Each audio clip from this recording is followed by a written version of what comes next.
پیارے بھائیو، اللہ سبحانہ و تعالیٰ کا ہم پر کتنا فضل ہے۔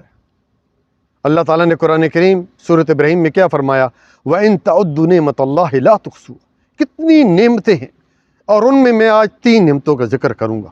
سب سے عظیم نعمت اللہ سبحانہ و تعالیٰ نے ہمیں مسلمان بنایا۔ آپ ذرا سوچیں، ذرا اندازہ کریں کہ اگر اللہ سبحانہ و تعالیٰ ہمیں کسی ہندو کے گھر پیدا کر دیتا، کسی عیسائی کے گھر پیدا کر دیتا، کسی یہودی کے گھر پیدا کر دیتا، کوئی ہمارا زور تھا؟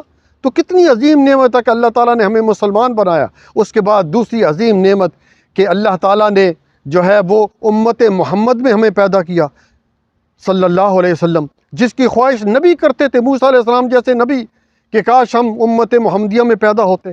اس کے بعد تیسری بات جو ہے وہ یہ ہے کہ اللہ سبحانہ و تعالیٰ نے ہمیں اہل توحید بنایا، اہل سنت، اہل حدیث بنایا، کہ ہم اللہ تعالیٰ کے ساتھ کسی کو شریک نہیں ٹھہراتے۔